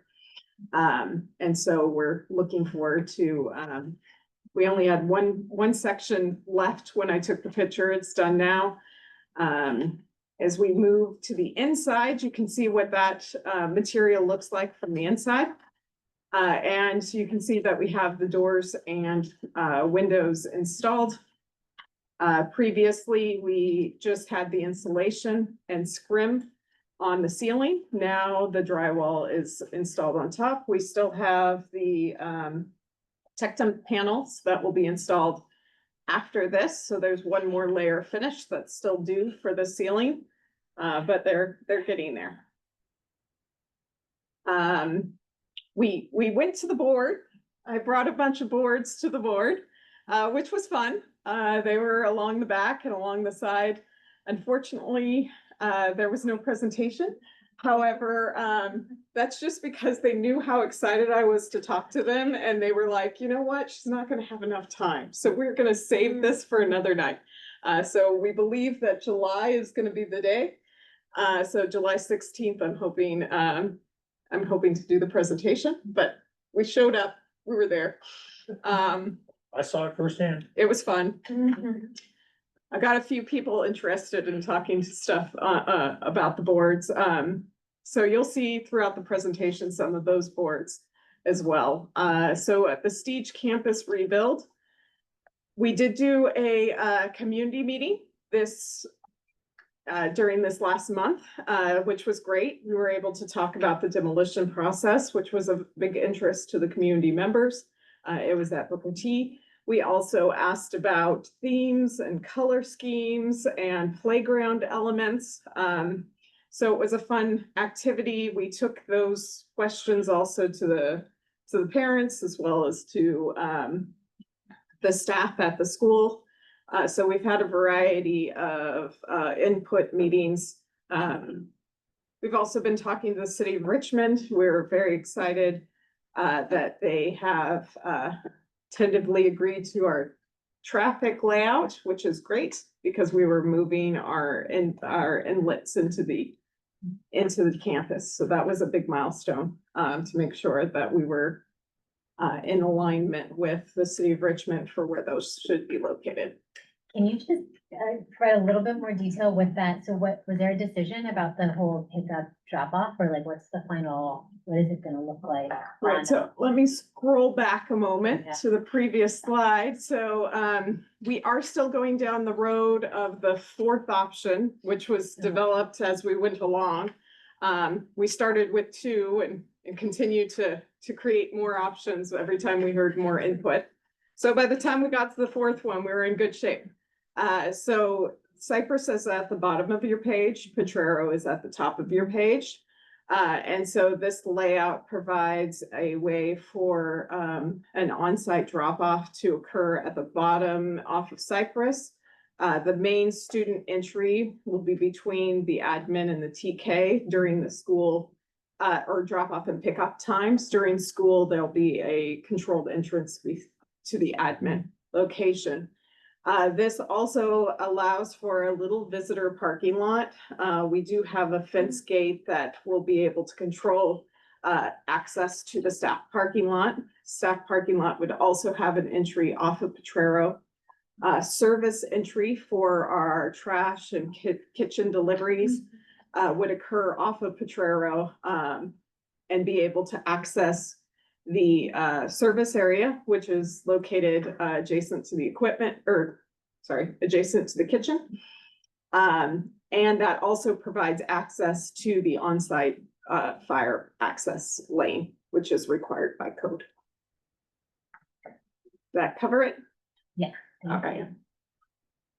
So we're still moving forward with those pieces. I'm hoping pretty soon we'll be able to bring some of elevations to this community and to everybody else. We're not quite there yet, but we're getting really close. Kennedy High School is our modernization. This month, we did a fun event where I didn't have budget to buy everybody lunch, but I did bake cookies for any of the teachers who showed up, but we invited the teachers to be able to come in during lunch and take a look at where we are with a lot of our interior components. And so that was a good opportunity to have those out so that everybody could see what they look like. And we had a few different options on color schemes and things where we got input, which was wonderful. We just had the movers there today. So the 500 building was busy being cleared out today. We do have phase 1.1 and 1.2 officially under construction. If you go by there, you'll see that at the end of the 800 building, they've been moving dirt around over there, and that will soon be the construction trailers. And they're doing other pieces within the building to aid our ability to tear down the 100, 200, and 500 building. I know everybody's been asking about the timeline for when the structural demolition is happening. That's when the building actually is taken down, and it's looking like mid-July is when that's gonna occur, so. I'm half expecting a little bit of a crowd over at the park to watch that occur. And we thought about selling pieces of it. Like they did with the Golden Gate Bridge and the Berlin Wall. We could pay for this new school. I don't know, but if you wanted a lemonade stand mid-July over at the park might be the time. I'm sorry, yeah, Cooper, sorry. I have one more question. It's kind of off topic, so it could be separate, but do you have any updates on the asbestos situation in the band room and what is happening with, if that's gonna be reopened? If that classroom's gonna be reopened? So that's on a different project, Right. so it's outside of the bond scope, however, that work is also occurring this summer. So, the flooring is being removed and will be replaced, and our intention is to have the building reopen for, next, school year. So that is going on, and we're coordinating between the two construction firms. And while we're there, there's some additional light improvements that we're gonna be able to make in those spaces. I was first approached by Ms. Landon about this a month ago, so I sent out a request to the superintendent. Nothing, no response. And so about the band room with other issues that the community was upset about. So one of the things that we're looking to do in the month of July, there's a lot of board business always. And we do a significant amount of work in summer. So at the July 16th meeting, in addition to bringing the quarterly reports, which is part of the commitment for Kennedy, Richmond, and Stage, we're also planning on bringing a facilities master plan update, which will talk about some of the other components of the master plan. And this year, we're working on bringing an annual report for our maintenance projects, because that's something that shows up in different kind of board reports and line items, but you don't necessarily see the pictures. And we also really want to highlight our summer projects, because summer is a great opportunity for us to go in and do some of our different maintenance type projects across the district. So there's a significant amount of work happening all over our district. Once the summer comes, it's really a great opportunity for us to go in and do a significant amount of work without impacting operations. And so I want to encourage everyone, if they're interested, definitely check out the board meeting in July, where we're planning to bring a lot of those presentations to share a lot more information on all of those projects. But yes, we're looking to reopen those spaces. Yeah. Okay, Richmond High. So at Richmond High, we are working on getting the utility make ready package together. So because we don't exactly have a building to demolish, there is still work. The first step of almost any building, especially on an existing campus, is a lot of your underground utility work and preparing your building pads. So that's currently in the Division of State Architect, or DSA. And we are anxiously awaiting the approval of that so that we can roll into construction at Richmond as well. IOR stands for Inspector of Record. And so we have been doing a procurement process to find an IOR for that project. Any of our DSA projects are required to have an inspector of record. And so we have one on board for Kennedy. We're working on it for Richmond. And those are kind of the big things that are happening on the Richmond side. Sorry, can you go into more detail on IOR? Who is this? Is this a state person, or is this an outside company, and what are they looking for? So an inspector of record, I know that in the BMP, there is a section for it, for those who want to go deeper into it.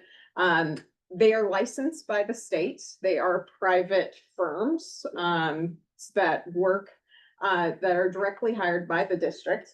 But they are overseen by a state, inspector as well. So DSA oversees our inspectors of record. And so it's kind of an ecosystem of, ways that the inspector of record work, and their sole responsibility is to make sure that the drawings, are followed as the construction proceeds, so that the construction follows what the original design was, especially in regards to the three major items that DSA looks at, which is structural, accessibility, and fire life safety. So those are the three things that DSA reviews for in earnest. They've kind of on the side added the green code and a few other things to their repertoire, but those are their three main focuses and review contents. And the inspector really ensures that that what is built is what was in the approved set. And then we have our project status reports for Lake and Shannon, soon to be joined by Kennedy again. Those will be coming back to you guys. And then we have some of our construction newsletters for Stige, as well as Lake and Shannon. We might do a mid-month issuing of something for Kennedy and Richmond, but if not, we'll get it out by July to announce some of the adjustments that will occur for access for next year, because we're taking over some parking lots and things. And so while we're under construction, there'll be paths of travel and office locations that will be announced. And so we want to make sure that gets out to the communities before everybody gears up to get back to school. Because the summer is super short. And while we think it's just beginning, it's almost over. I'm excited to hear that. I know, you guys are still planning your beach trips, and I'm like, orientation flyer. Anything else? That's it. Thank you very much. Does anybody have any questions or comments on this? Anything from the public? Great job, Evan. Thank you. Yes. All right, we thank you very much. I'm gonna be rushing through a few of these things because there's some things we really need to get done tonight, before we leave and before I ask you to extend the meeting. As far as the financial reports go, as it points out here, I was not able to get the financial reports before I had to finalize the agenda packet. I don't know if we have anything here tonight, but because they were not included in the agenda packet, the CBOC cannot ask questions or discuss the items. We do have a comment form filled out by a board president Reckler that we can listen to. But do we have any financial reports? No, the financial reports are not available at time of the deadline to submit. And at the time of this meeting, I still do not have accurate financial reports, therefore I did not bring them to the meeting tonight. As soon as they are completed and they are accurate, I will email them out to share them. I appreciate that. And Melissa and I have discussed this kind of thing in the past. We do not want to have reports put in front of us that we cannot validate as being accurate. That's bad. I got a whole video on bad things. That's one of the bad things. There's a lot of reasons why these things cannot be made available to us. We're gonna try to deal with that in a few minutes. Maybe I have to allow a little bit more time on this, but thank you very much. But we do have a comment from the board president, Reckler. Thank you. My public comment is as follows. So, the statement here that's written on page 7 of 57, financial reports are not available before this agenda packet was prepared. Fine.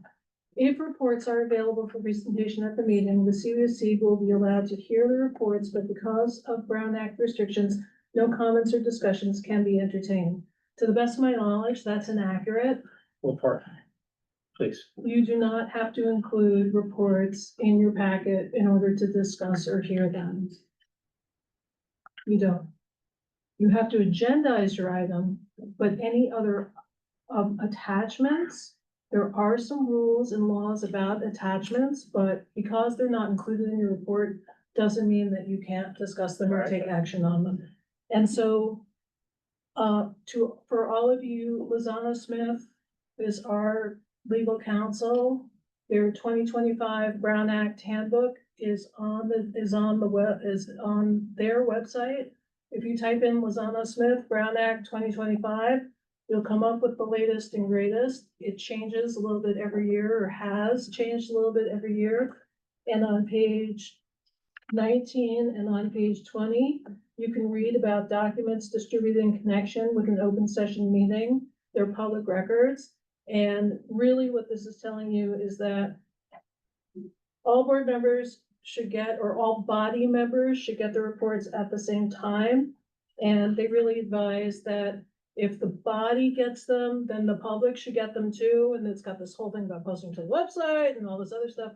But you can discuss them. It is not required that they go in your packet.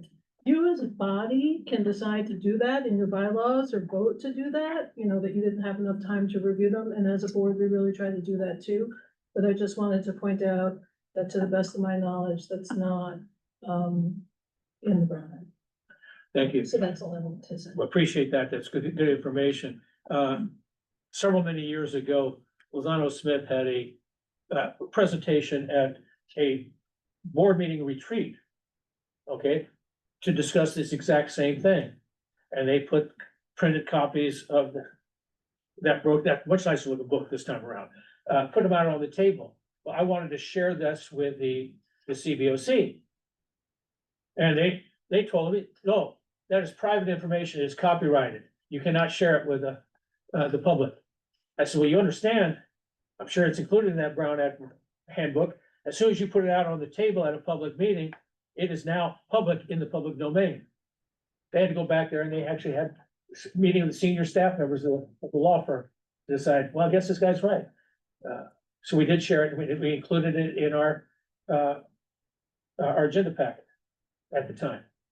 But as Ms. Rucker pointed out, it changes from time to time. So I appreciate knowing that booklet exists. I will look it up and forward the actual document to you as much as possible. Okay, So Don, I looked it up and I was just wondering, it does say that the handbook is, you have to request it. But I was wondering if we could make a request for our committee members. It says it's available at no cost to clients. Are you sure? are you making it? We can look at it. And let me tell you, Yeah. on my personal computer. Yeah. Because I don't use I have some issues with the district issue. I looked this up on my own personal computer. They don't know that I'm a board member when I access it through my personal computer. Okay. So I can check and maybe send you the link, but Yeah. to the best of my knowledge, it's not locked. It's Okay. not a locked Well, document. because I'd like to know that too. Okay, But we can see if we can. all right. All right, what do we have next? Again, some of these things took longer to type up than the actual discussion. Item I, KPI reports. Just make sure I didn't screw it up. I actually went online and got the Google AI version explanation about what a KPI report is. But the big question we've got here is asking staff, when can you make these available on an annual basis? Yeah, I think you said September. Yes, so preparing the KPI report as an annual report that follows the fiscal year, which is how the district maintains the accounting records. Typically, the closing, the fiscal year closing takes place in August and then is finalized in September. So that would be our target. And one of the benefits of September is that's the month that we typically have our joint board CBOC meeting. And so I think that is something that we can, it aligns with the internal district deadlines and also supports, I think, the opportunity for, a great conversation looking across the previous fiscal year. Okay, so we will just go on record saying that September is our date for posting the KPI report in our agenda packets. That accurate? That is correct. And one of the things we talked about just a little bit at a previous meeting was, the fiscal year KPI report hasn't been provided for some previous fiscal years, and I know the CBOC is working on the annual reports. So if the KPI for the previous fiscal years would be helpful, or if there's any other types of reports or compiling of data that we can do to support the annual report, we're happy to do that. In years past, Ms. Humes would ask me, she would say, can you send me this piece of information, or can you send me these photos, or can you send me kind of these different documents to help support the creation and the compiling of the annual report. And then we would just put those together and share them as well. And so I really want to appreciate the thoughtful comments about accessibility with the website. We're happy to do some of that compiling for you. So if there's specific things that you're looking for in staff reports, if you want us to just take all of the staff reports for a specific fiscal year and put them together for you, if you wanted us to take all of the pictures in the project status reports and send them to you as pictures instead of sending them in the PowerPoint, we're happy to do those things to make it more accessible. It's something that we've done in the past. I appreciate that, where you're volunteering other people to do all this tedious work. But Yeah. I think, the annual report is such an important thing. And I think that it's about the partnership. And so we have some of that raw data and drafts in our files. And so if pulling that together helps support the CBOC and drafting the annual report, we're happy to do it. I can't promise that it'll be a response within 72 hours, but I think if we just partner on what the request is, then we'll have team members pull it together. Great. That sounds great. Okay, we can move on to it's, you had him? Yeah. Go ahead, I'm sorry. I didn't know if you're just waving your pen or you actually had it.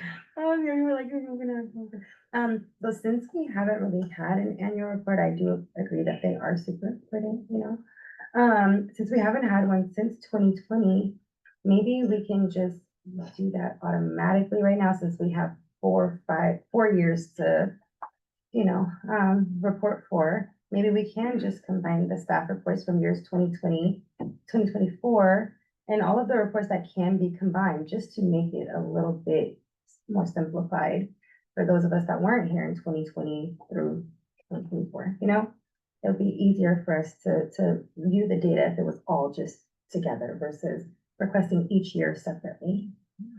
The value of having each year separately is you're able to compare one year to Absolutely, the and we other. can compare. And especially on our website, you got somebody that says, I should like to see the KPI report for 2022.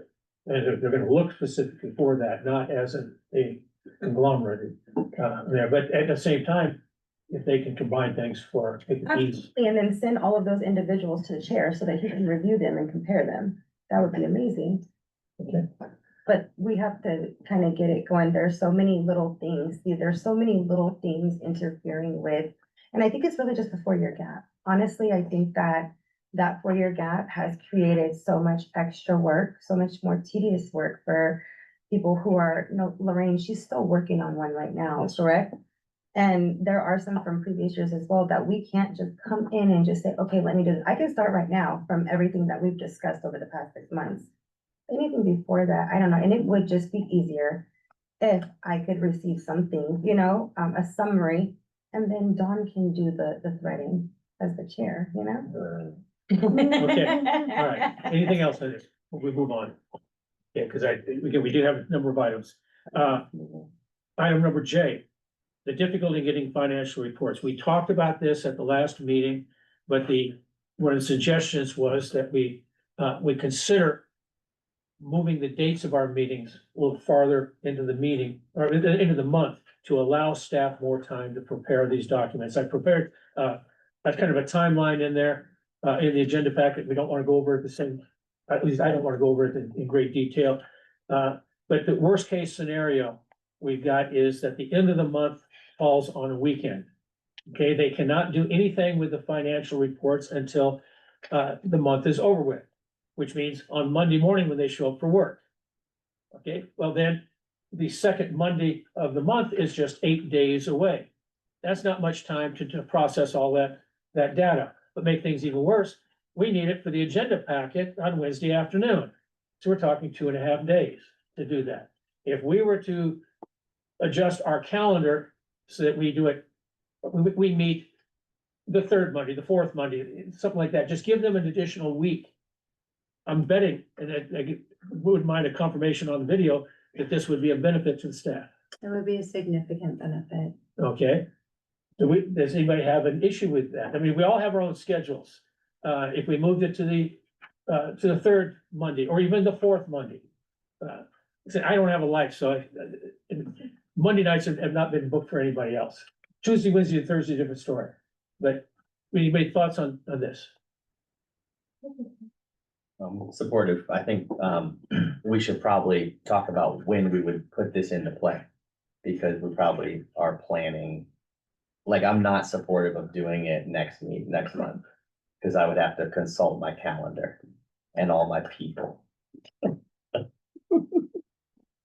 Okay, Same. without dealing with the specific start date yet, just the idea. Is there any preference for instance, a third Monday versus a fourth Monday of the month? I prefer third Monday. Okay, we've got somebody spoke up. Anybody else have any thoughts?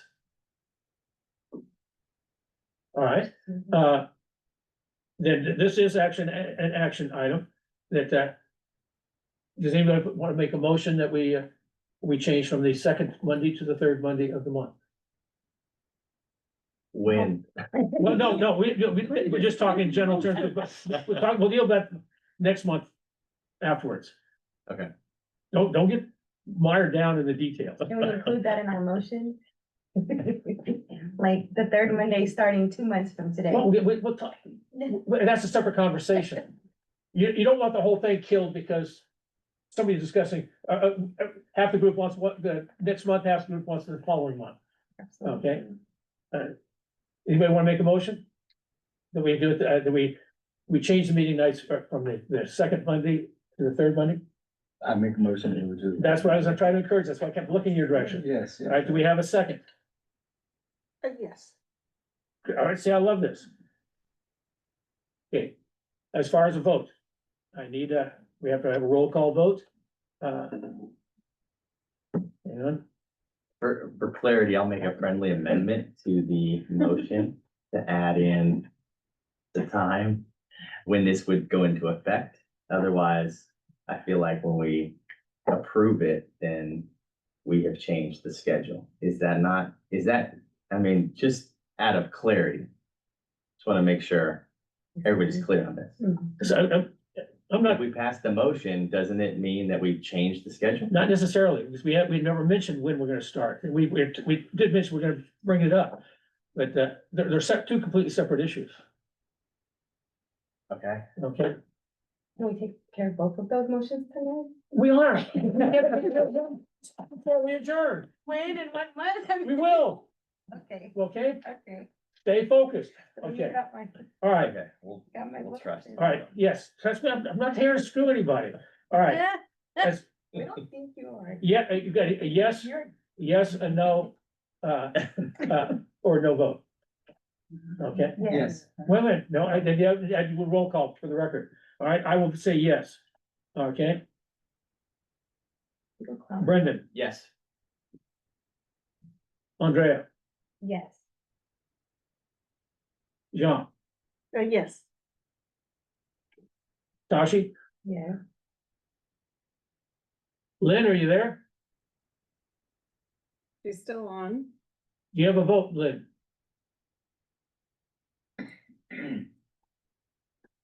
All right, we'll go to the next person, Bill, Yes. and Andrew is not here. So we have 1, 2, 3, 4, 5, 6 yes. Did you vote? You said yeah, was the first person. Yeah, we have 0 no. And 1 no vote. It passes. On the issue of when we want to start. Do you have a motion? I don't, I mean, I would need I need another month I got y'all. Let me pull up our schedule real quick. Our Can I meeting make schedule. a consideration for the committee? Go ahead. So in the month of July and August, the financial reports that we bring will stay preliminary because we'll still be in year-end closing. My recommendation would be maybe that this takes effect in September. The reason being, in July, we've heard that that's a challenge just because we know it's a summer month and it's already very close. People have already made plans. In the month of August, the third Monday is the day before the first day of school. And so I imagine as a parent myself, my daughter would like to see me before she starts school the next day. And I know it can be a challenge to be at a late meeting the night before the first day of school, which makes that a challenge in August. In September, we know that we have our joint meeting as well as this meeting, and so that might be a complication. But I just raise that as a consideration, knowing what the next 2 months hold. Yeah, I was just looking at that as well, the September 10th joint. Meeting. Looks like it has to be October. Thank you. That's the work that we need it done like that. Why did I waste our I'll time make it just putting special. this on the agenda for tonight? It's something we're gonna do next year. We got all the way to W. The exciting part about the third week is that we already had a holiday on the second week, so I think we already moved it Of what, September? in October. Of October? Yes, It said October 20th. it was destined. So no, that really the original. Right there. And we wonder why we have people who say, I don't want to be a part of this committee. All right, we have a motion for the start date. Motion to go for the third Monday a month. No, that's already been done. We're talking about Wednesday and Thursday. In October, I'll put the motion on the table to,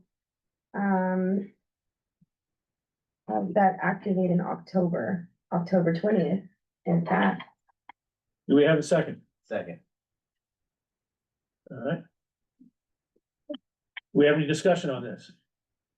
Anything from the public? All right. As yes, no, or no vote? Okay. As for me, yes, what the hell, why not? All right, Brendan, Yes. Andrea, Yeah. Joe, Yes. Tashi, Yes. Lynn, are you here for a vote? Not seeing her. Bill, Yes. it passes. 1, 2, 3, 4, 5, 6 yes, no no's, no no's, and 1 no vote. All right, thank you. We got that taken care of. Brief consent calendar items. You got two new member applications. Bill Klaus's we've already posted in there, but since he's now been fully accepted by the board on, was it June 4th? Since it's now official, Allison Hewitt has submitted her application. We interview next week, which means we do another part. Do we have a volunteer? This is Friday, the 27th to 9 a.m. Does somebody want to volunteer to be a part of the interview panel? That's still summer break. Sorry? Isn't that still summer break? You said July 27th or June? June 27th. Next week and a half from now. I think I can do it. Can All I right. confirm with you? I'm like 90% sure I can do it. Well, that sounds great. Okay. Hang on, 9 o'clock. 9 o'clock. Okay, that sounds great. The CBOC information request log has not changed since September, so I didn't bother waste paper putting it on there. It's all been dealt with. I put in the 2 standing reports from the chair from the May 14th and from June 4th. We've got the meeting calendar and the rolling attendance log. There's no objection. We'll accept the consent items without discussion or vote. Okay. All right, item O, the annual report. Do we have an update from anybody? I actually wanted to, we're not there yet, but I was actually wanting to put something on the future agenda in regard to. We get there, you get there. Okay. All right, hang on. All right, we are very, very quickly approaching our proposed completion date or time. But we've got a couple of items here that, again, will not take very much longer. Sure, I'd like to be able to whip these out so we don't have to defer them again and again and again. Is this okay by everybody if we go on for a little bit longer? As short a period of time as you all will permit. I'll have to leave in a few minutes, but you guys still have quorum. Yes, we do. Okay. Perfect. All right, on the annual report, Brendan, do you have any update at this point? You want to share? No, the 2024 annual report, Yeah, that's what you're working on, isn't it? which is the one that has been submitted and we've No, reviewed no. twice. No, Okay, so then, the one that you're putting No. together right now. no, Okay, no, I'm not working on it right now. good. You're supposed to lie to me and tell me, no, it's almost done. We got one done, right? Yes, Yes. take what we get. One that I submitted to you, a few weeks back, maybe about a month or so ago. We can. Maybe send it to our group chat so everyone can see it. It's actually very, very thorough and robust, and it's only 14 pages. Well, I don't care about the length. It's Long as beautiful. Is it the It's thorough. 2024 one? No, the one, remember when we were looking at it from the college? I can't. Oh, find the it. sample. Yeah, the you said. sample, Yeah, okay, yeah, it's okay. actually very thorough, very Oh, crystal. okay, that will be interesting. Yes. Okay. All right, good. All right, item P, CBOC membership. The purpose of this one, we discussed last month, old process, current process. Where I wanted to bring this one up as an action item, the district refers to the interview process as being conducted by the selection committee. But the committee doesn't select anybody, only the elected board members can select. And I would prefer, on behalf of the CBOC, I would like to be your permission to approach the board about renaming that committee, even if it's an informal basis, maybe call it the interview committee. But not the selection committee, because I've had people see that and that they were confused, thinking that I got interviewed, I'm on. And when it's not the case at all, because all that the interview committee does is to refer it to the full board, to be agendized, brought before the board and the public for consideration and in a vote in that way. Is there any thoughts on this? And before we get to the public comment? That's Right. a great idea. Okay, as far as public comment, Board President Reckler asked to speak on this. Thank you. So I have 3 points on this. The first one is that I can't remember what it was called in the grand jury report, but that's how we ended up with the selection committee, is because it was in the grand jury report that it be formulated with 2 board members, 2 CBOC members, and 1 staff member. So that's where it came from. I can't remember the name, but that was their point, was to have a group vet applications.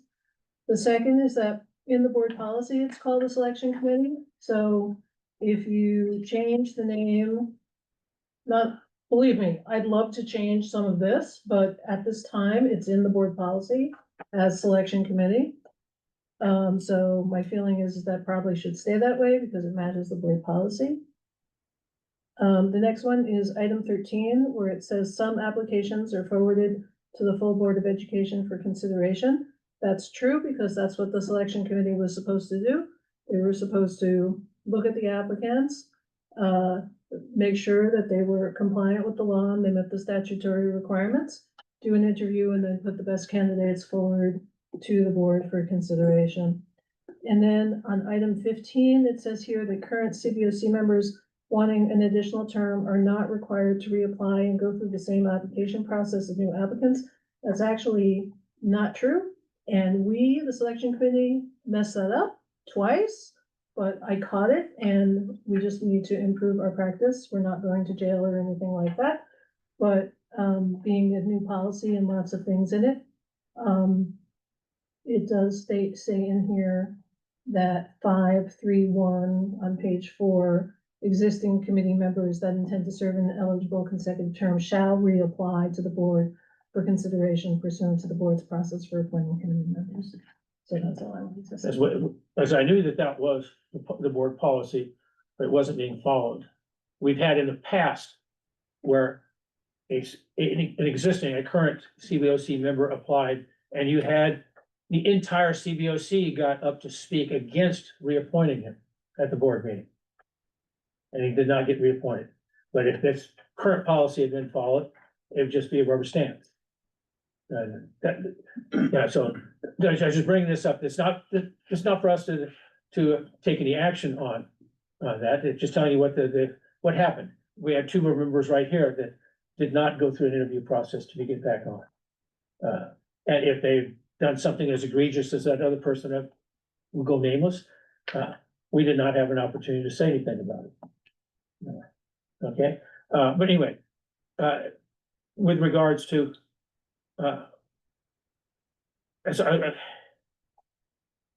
changing the name, I would still like to be able to formally request that the board consider changing the name of the committee. You know, just because something is in the grand jury report does not mean it's true, does not mean that we have to do it. We look at the last grand jury report that we got, it was full of holes. I think I submitted 48 pages of contradictions on my comment on that grand jury report. And so just because it comes from a grand jury doesn't mean it was written by the finger of God. Okay, so their recommendation is a recommendation that it be called the selection committee. It's up to the board to decide whether that it should or should not.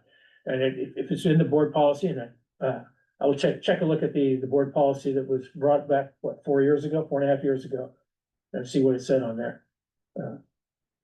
But I said, I would like permission from the CBOC to try to advocate for a change. So it is more accurate as far as the way this is being described. Yes. The question, so just what President Ressler was saying, it sounds like we're not following the policy anyways, because there are not two board members currently on this selection interview committee. There are? Yeah. Okay, in the interview? Yes. Okay. Okay. There are not always two CBOC members, not for any specific reason, except that we couldn't get somebody that had the available time. Okay. That's not unusual. Okay. But any thoughts on the pushing for a change from the board on the name of the committee? I think, if the committee is not actually selecting, but it's forwarding to the board, then I think it's done. Well, that's what I thought too, but, right? If you don't mind, then I will make a motion that the CBOC chair be authorized to pursue a name change with the Board of Education. Sure, right, I'll second it. Thank you. Is there any further discussion? Anything from the public? Okay, roll call vote. Again, aye, nay, or no vote. I say yes. Brendan? No vote. Okay. Bill? No vote. Tatiana? No vote. Okay. Andrea? Yes. Jean? No. And Lynn, are you there? Okay, so there's no vote. Okay, we have 2 yes, 1 no. And 1, 2, 3, 4, 5, no vote at all, so it fails. So we will just allow the board to continue to call it the selection committee. Okay. Item Q real quick, site visits. What I'd like to do is propose that we be invited to visit Richmond High School in the next few weeks if possible. So we can see where these underground piping and electrical will be going, but also with a special emphasis on what is so wrong with Richmond High School that it warrants spending $280 million to revamp it. This before they start all the work and tearing things apart. But do we have anybody that would be interested in that? I have a question. Okay. Now that it's summer, can we go earlier? Would that be a possibility, or would it still be around the 3:30, 4 o'clock time? If we're going to Richmond, we should be able to go earlier. Because if we need to, we can still stay out of the active construction site. We're able to go a little earlier. I would be able to do that. I understand. Would love to do that. Does anybody else have an interest in this? Andrea?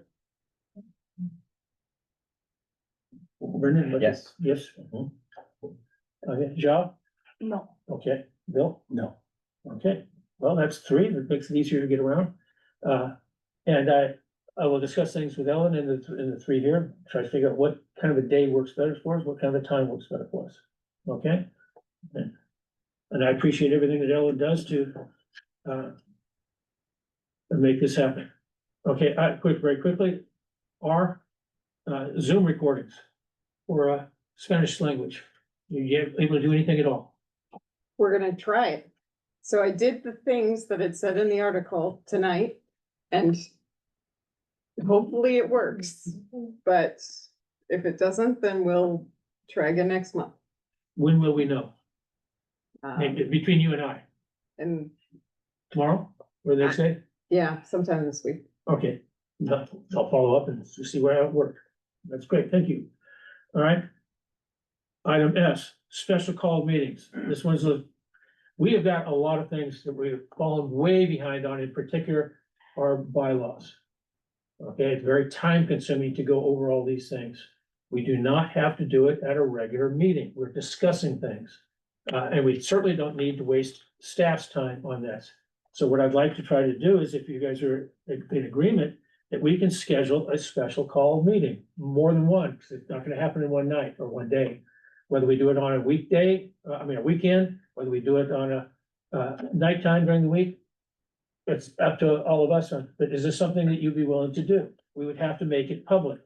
Okay, I will be getting a Zoom account, so we'll use our Zoom account to make it public on there. But if you're not willing to even show up for it, it means that I'm gonna have to keep agendizing and deferring and deferring. We brought this up, what, 4 months ago, 5 months ago on the bylaws? We haven't moved any farther on it because we just keep deferring things. Would you be amenable to a special call meeting? Into that. Bill? Yes. And Brendan? Yeah, Okay. we didn't say a date. You didn't say. No, we didn't. We just, the concept. Yes, all Concept. right. Andre? Conceptually. Since I'm doing all the work, putting preparation and the presentation, I'm not gonna show up by myself, because I already know how I think. John, is this something you might be able to do? Zoom.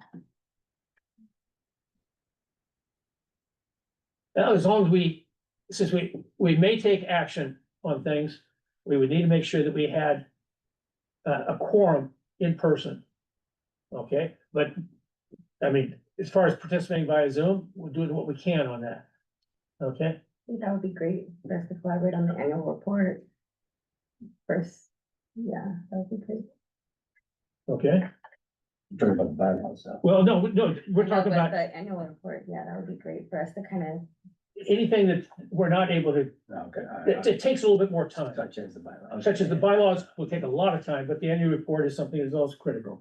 And on some of these things, just discussing them is one thing, and then bringing them back at another meeting with a more concrete, short item to vote on. And accept public comment. All right. Okay, item T, real quick again, the CBOC website. What I need to do is get volunteers that are willing to work with me to, for instance, look at agenda packets to find out what kind of information has been included in the packet and not included in the packet. On minutes, does it say draft or does it say final? Annual reports, do we have them? Do we not have them? There's a number of things, but we don't want to overwhelm any volunteer with more work than they can possibly get done. But this is something you'd be doing at home on your own or your lunch breaks or whatever. Just going through it, it's more time consuming than anything else. And what I can do is I can put together a spreadsheet of the particular items that you're gonna be looking for, or looking at, I should say, but I need to know. Hang on. Do we have anybody that say, yes, I can help, or just the opposite, no, I cannot help? Brendan, is this something you can help out on, you think? Maybe. Oh, well, that's, maybe, but, hang on, Data that I No, put out the earlier answer was maybe is that, taken. Now you gotta go yes or no. No. So the data that I kind of laid out earlier in regards to the website and the reports and things of that sort, we've already gone through all of those. well, then it should make your job a lot easier. Yeah, I reported that tonight, so, about the, reports that are missing, the years that we have. We're looking at content of some of these things. Okay. I mean, like minutes. Yeah, I'll go in and I'll look at the minutes. Well, we would, yeah, but, Bill, is this something you Yes, can do? if I understand, you're gonna provide some kind of spreadsheet and Yeah. then we'll be looking, it's like editing a book, you're looking for the specific things and putting it in. Yes, in that But spreadsheet. on each one of those items, for instance, let's say the minutes, okay, I will provide you with links, you've got to open it up. You've got to look at it, Okay, okay, and then check off on the spreadsheet. the things that you want me to check off. Yes, You're gonna give us a key. yes, Okay. Yeah. okay. Tashi, you say yes or no? Absolutely, yes. Okay, well, Thanks so much, guys. Have a good night. thank you for coming.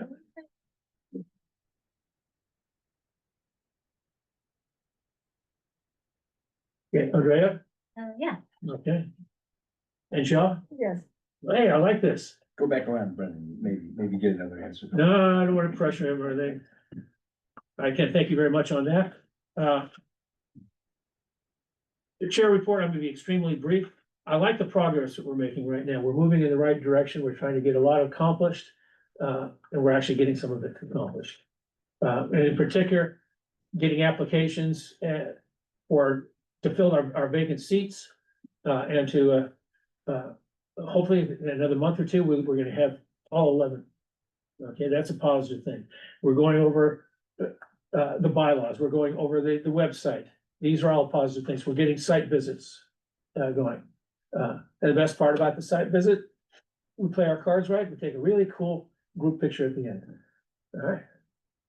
And you look at those group pictures, you say, damn, I could be in that. Can't win if you don't play though.